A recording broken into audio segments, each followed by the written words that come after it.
The mounts came off, bro. Look at this. That's over. All's good. Yeah.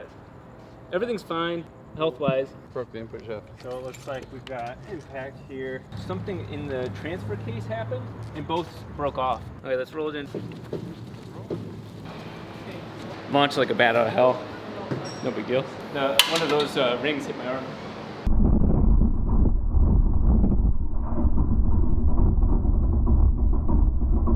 It was hauling ass. You broke parts at the launch. Oh, I broke parts at launch. Yeah, there's a pile of bolts. Look what I did with that. This is for everybody who says rotaries don't have torque. Something happened in here, I could hear it, and then I heard both of them just shear instantly. Obviously, it sucks, the race is over, but the important part to me, this actually pressure tested one of the most important parts of the car. Something seized in the drivetrain, and then both drive shafts are tied to very sticky tires, and when the center part seized, they couldn't do anything but shear parts off. That's a worst case scenario for that, but I mean, everything else is fine. I wonder if this one backed out blocked. Yeah. The numbers were awesome, all the suspension. Honestly, that's actually one of the best things about that was the car was awesome. And that's why I launched and I was gonna let it down. I'm like, no, I might as well feel this thing out because I'm in control of the car. I feel really good about the car. And that was a conservative launch. So I Yeah, go, okay, yeah. it bogged a little, so it's biting. Yeah, I set the launch control to about maybe 1 PSI, like really almost 0 pounds of boost, and 6,000 RPM, which is the very low end of the full power torque band. And so you hear it launch, and it was enough to keep the car going, but it bogged, because again, I was right at the edge of my power band, and then I think I let off the pedal. Well, the logs will show. Went off the pedal, and then I was like, you know what? No, this is feeling really good. Let me run this gear out. There was never a moment past the launch where I actually felt like an insane amount of torque. It was all consistent. We'll fix this. That's the nature of this beast. I don't care about anything else. We did it. We're here. It felt so good, though. It sounded sick as fuck in the bathroom. Hi, I'm Rob Dahm, and I'm Rob Dahm with a head of hair, thanks to Keeps. While Keeps is trying to prevent hair loss, this car is definitely trying to cause it. Every day of my life. Well, for the last couple months, you know that I was a mad scientist. Hair was all over the place, 3 a.m. work. This car meant everything. To take care of myself, I went and got a haircut, and the moment I got into the parking lot, I got hit on. I guess I still got it, thankfully at 36 years old, and thanks to having a head of hair. As many of you know, by the age of 35, 2 out of every 3 men will experience some form of male pattern hair loss. Thanks to Keeps, you can fight that good fight. Keeps offers the 2 FDA-approved treatments for combating hair loss. If you're interested in learning more about combating hair loss, go to keeps.com/RobDahm to learn more. That's KEEPS.com/RobDahm. Back to the video. Here we go. Let's see what happened. So, first thing I noticed is I'm missing some of my connectors. Thankfully all the pins in here are okay. This got pulled out. Again, pins are okay. The all-wheel drive system, this got pulled off, and that's connected to the all-wheel drive system, so that got pulled down. The wires that were down here were testing, and I zip-tied them all up here, but it got pulled when this hit. Oh, yeah, you can see it right there. It got pulled when that hit right there. You see how that carbon is all trashed because of hitting the metal here. But this did its job. We're gonna need another loop. I don't want my passenger getting hurt. Overall, pretty good. To be honest, guys, that is extremely violent in the best way possible. Who's ever seen a rotary break both drive shafts? So something, this cookbook, the recipe for whatever we're doing here is absolutely insane.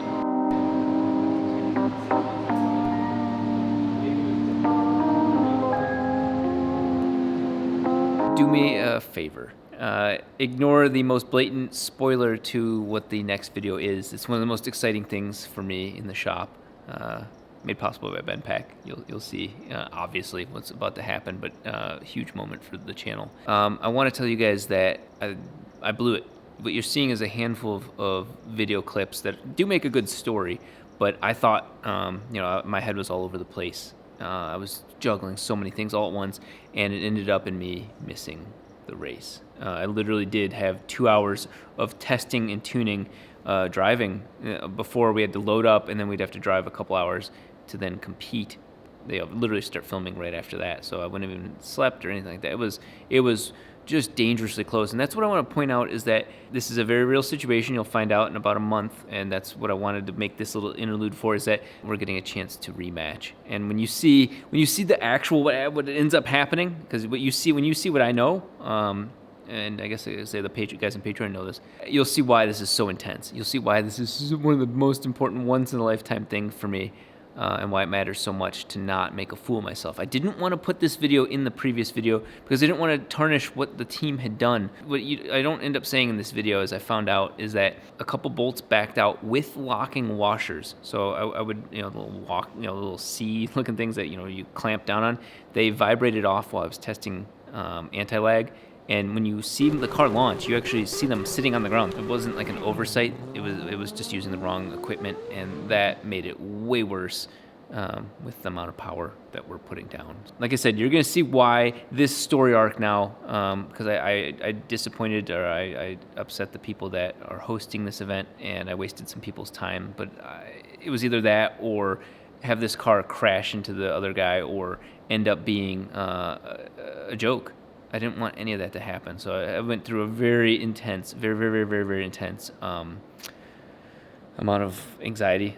Had my first panic attack, I guess you'd say. So please understand that this time my life was at risk, and I'm not talking about the anxiety of having a drive shaft or explode or a drive shaft near my arm. Honestly, that's not the level of anxiety I was dealing with. I was more worried about a drive shaft exploding at 150 miles an hour, or the car hooking, and then me hitting the other person in the race and taking out both of our cars and becoming a very viral moment. I was worried about putting myself into just foolish danger. Enjoy the rest of the video. I just wanted to say those handful of things before I went any further. Well, I finally had the chance to go get a haircut, and I finally look halfway like a human being. And it is time to dig into this. Thankfully, we have the lift now, but I need to make lift points for the car. That was one of the things that we had to axe before the race. We're gonna figure out which one we're gonna do. Lift points, lift the car up, get the parts out, or just get the parts out now, get the lift running. I don't know, we got a lot of things to do all at once. It's as if we're back on the grind. With a little bit of finagling, I got both the rear and the front drive shafts out, and I wanna show you just how solid these things are. None of the carbon fiber failed whatsoever. I crushed this one in.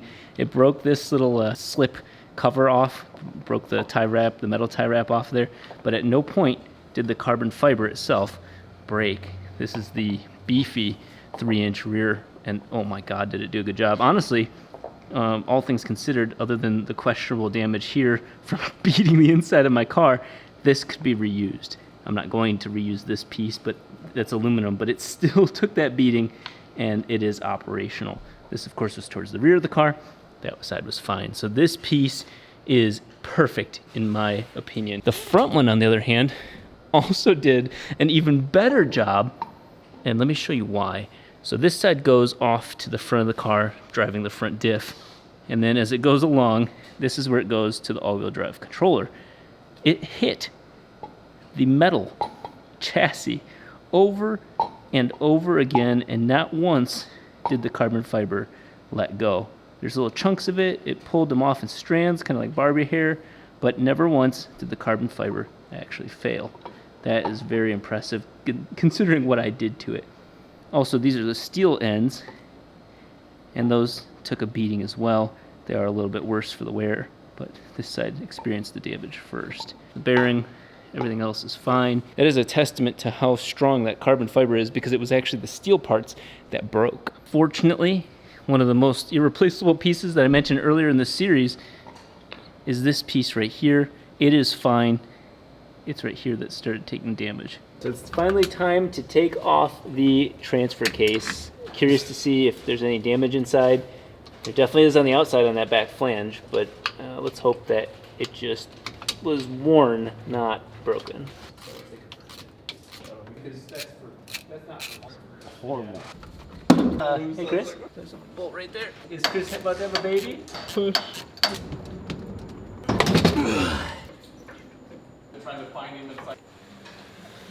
Chris does all the hard work, I get all the glory. Oh, I love this smell. Well, that's a good sign. So we're looking at like threads right now. The problem is things pulled out. I don't know much about doing that, but except for this time. Yeah, there's some fuckery afoot. Okay, so that side's fine. Let's take a look at the transfer plate. At first sight, these bolts look long. They look plenty long enough to get the job done, but then the smoking gun occurs right there. You put it through where it's supposed to go. Look at how little. It wasn't that we didn't thread it enough, it's that it wasn't long enough. That was threaded all the way in, tightened, and no wonder it felt weird. That was just barely clipping the thread. So we did pull a little bit of aluminum out on that one. And even though these all look like useful long, they're not. This really requires some more attention. Thankfully, there are tons of places to thread them, and we addressed this now before they all pulled out. It shifted. I'm sure this was under a lot of torque, both drive shafts fucking up and for a brief time kind of locking before the tires said otherwise. So that's where we had a secondary crack, and that's where all the fluid fell out of, was this seal right here. This is fine. This is fine. Probably put some wear on the clutches, but they were at 100% lock. The clutch I don't think was the weak point. I think it actually ended up transferring it to the axles or the drive shaft. So thankfully, I guess we'll say thankfully, because at least we know where the failure was at, but the expensive part is okay.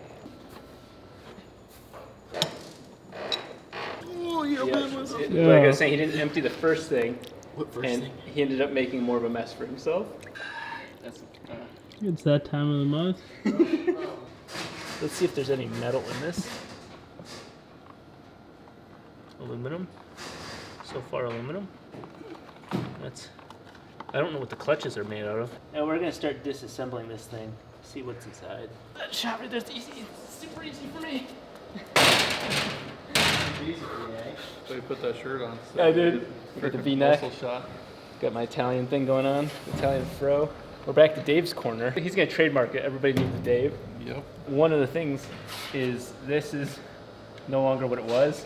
I'm gonna see if I can get another one of these. If not, Dave's gonna work his magic. As many of you know, this is from a Nissan GTR. What many of you don't know is that the R32, 33, and 34 use basically the same thing. It's just that the controller is slightly different. The 34 V-Spec also has something slightly different as well, another pump thing on there. But this, the thing that transfers from rear wheel to all wheel, is essentially the same, and we're using it on this car. Straighten it out and then we'll machine it back flat. We did break off the aluminum fitting that basically it's like a slave clutch right here. So aluminum, well, it's aluminum right there, but the pressure line up to whatever 400, 500 PSI goes into here, and that pushes in just like a clutch. It pushes the clutch stuff inside here. We'll see more about that in a sec. That hurts.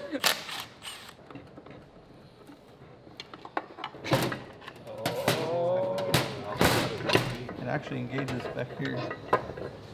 Yeah. That's the engagement. Yeah, so it's literally a clutch. Got a dog, like almost like a dog ear in a sense. Yeah, okay. So actually that's pushing on this, and this is forcing the clutch back in. That's the little thing that when you're pressurizing it, it's actually pushing in on that, which is forcing this in. I don't know what that is. It's got a little bit of wear to it, but I don't see nothing broke. I honestly wouldn't. I don't see any reason to pull it apart. This is the oil pump. That's what I was telling you. See, it comes down. Oh shit! Yeah. And actually, you got a filter here, so that's what's pumping the fluid around as it spins. Whoa. Okay. I did not expect there to be like a separate pump. This is a little different because this is actually applying pressure here Yeah. and pushing the clutch in, where like in an automatic transmission, it would have the pump actually pumps fluid in and would actually make the fluid go in here and pressurize, like hydraulic in a sense the same way. Yeah. But the hydraulic of the pump puts pressure on it, and that's what makes your gears work. and then when it shifts, it changes and makes the pressure go to that section and makes it applies that clutch. Dave made his formal recommendation, and he said he's going to tear it completely apart for us and get all the seals free of charge. What a selfless man. There isn't actually a problem with it. It's just that I bought it used. I wanted to do a health check. Thankfully, down here, there's a little metal thing that collects. It's a magnetic, oil plug, basically, oil drain plug. Very minimal metal on that. Everything else looks in wonderful condition. And so this was kind of like a learning experience and a quick health check. We don't know the condition of the clutches, but that wasn't a problem. And in fact, we were doing all-wheel drive burnouts, and the fact that the clutch held so strong is another reason why the car ripped itself in half. So I feel really good. We know what's inside this vehicle. We'll clean it up, clean off any sort of filter material, any sort of mung that's been sitting in there for years, and reassemble, re-lube, and put it back together. So this is one of the things that hopefully comes in handy in this case. We got a hammer? I was saying off camera I was gonna have to weld to it and show everybody how it's done. It's not that case. I got a question. Is this a steel fitting or an aluminum It should be fitting? aluminum. So when Usually you drill into the center of a bolt, and then you hook on the inside, and it digs down as you're pulling out. Worked perfectly for this. This is the Ateza at its finest. I'm assuming because of the green, I saw this last time, I'm assuming because of that, this is aftermarket. Literally, when you're going full all-wheel drive, just like a slave cylinder, it's just pushing this little rod into whatever it's doing. So when you're giving it 500 PSI, it's just pushing this in. That's all there is to it. they're making hydraulic pressure. Yeah, it's just a hydraulic slave cylinder. Do have the wheel speed sensor ability there.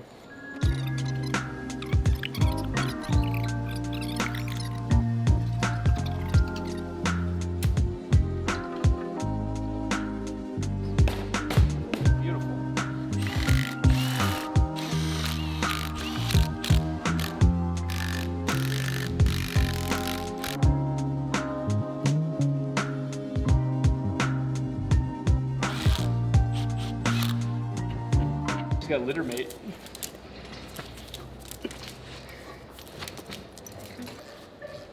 I saw Chris run out. I have a child. I have a disobedient son. My son just tormented my poor friend's dog.